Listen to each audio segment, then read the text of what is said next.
rally on Friday, March 24th. And they were not just protesting the federal legislation, but they also passed, they were also fighting a bill passed in Georgia. Then in Denver, you had another 150,000. In Los Angeles, there was a demonstration that was on March 25th that is said to have gone up to about 500,000 workers, demonstrators. In Phoenix, you had 30,000. In Boston, 2,500. San Francisco, Tucson, 400 to 800, Trenton, 1,200, and so on and so forth. Oh, on New York City, you had 40,000 on April 1st. So this clearly had a national character. This is already larger than anything that's happened under Occupy Wall Street. And people call the national demonstration on April 10th, where it got even bigger. The number I've seen most quoted is that about 2 million people demonstrated on that day. It was the largest demonstration in U.S. history.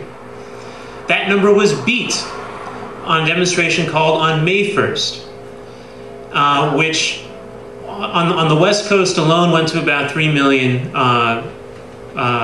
demonstrators on the West Coast alone. Throughout the country, it might have been 5 or 7 million people.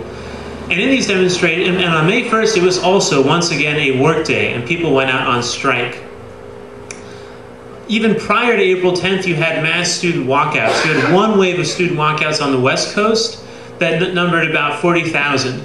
And these students blocked traffic. In some cases, they got in fights with the police. The mayor of Los Angeles at the time tried to meet with them and said, you know, oh yeah, this Sensenbrenner, he was the first Latino mayor of Los Angeles at the time. He said this Sensenbrenner bill is awful, I agree with you, this is terrible. And then he left and he came back in the afternoon and he said, okay guys, it's time to go home now. And they started chanting back at him, hell no, we won't go. And the demands of the demonstration did not stop with opposing the Sensenbrenner bill.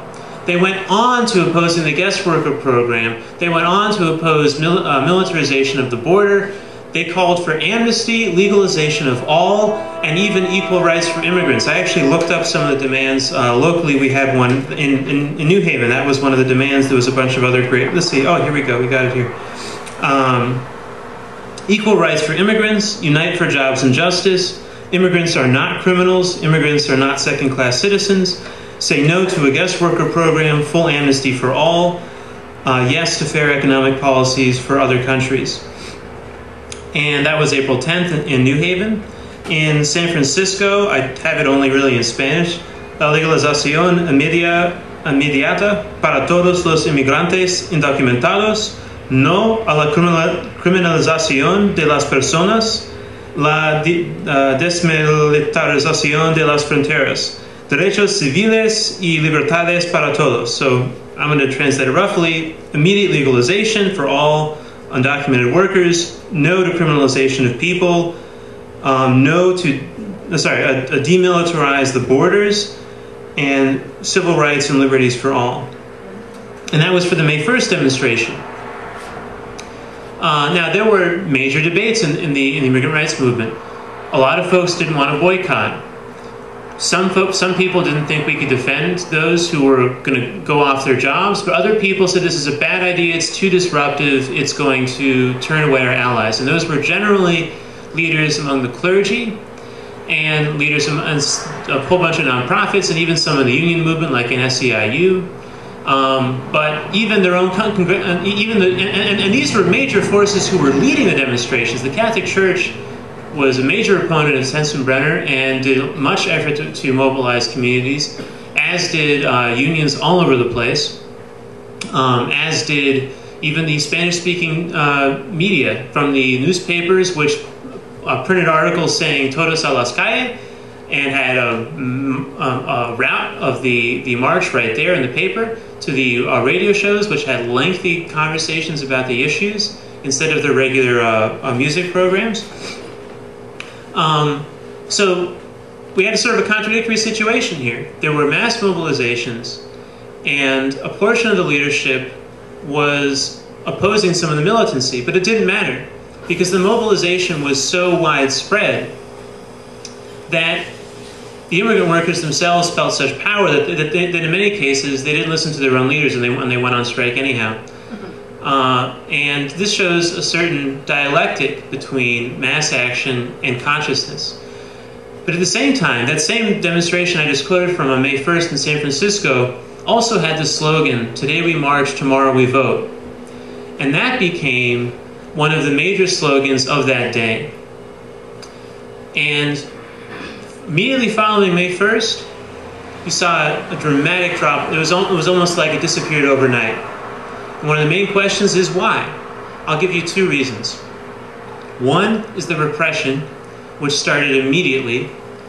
Even before May 1st, the head of the Department of Homeland Security bragged that he carried out the largest federal raid on immigrants in U.S. history, larger than all raids combined the year before, on one of the days late in April.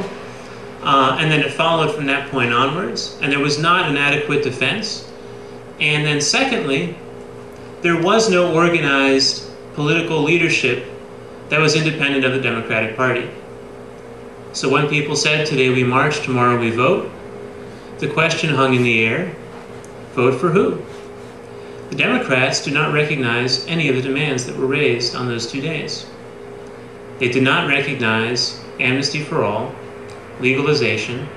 They wanted to militarize the border. That was Ted Kennedy who was advancing that bill. They wanted to increase enforcement, and they have pushed this ever since. But that was, of course, not the end.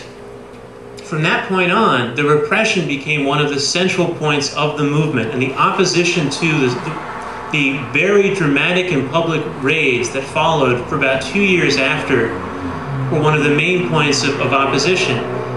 There were also movements for sanctuary cities, like in New Haven and San Francisco. But in the midst of all these raids, both the Democrats and the Republicans and the employing class that backed them did everything in their power to attempt to once again pass a guest worker program along the lines of what I already described, over and over again. Hagel-Martinez, Flake-Gutierrez, the Schumer bill. And it was almost always presented with this dramatic good cop, bad cop. There was always the good bill, which was at one point Gutierrez, and then there was the bad bill, which was the Schumer bill.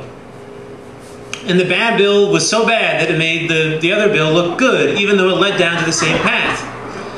And so you had, by 2010, one of the largest demonstrations at that time in the country. It was actually the largest demonstration under Obama's presidency. At that time, 200,000 Americans went down to Washington, D.C. to demand their rights and immigration reform now. The folks who organized RIFA wanted to support the Gutierrez bill, which did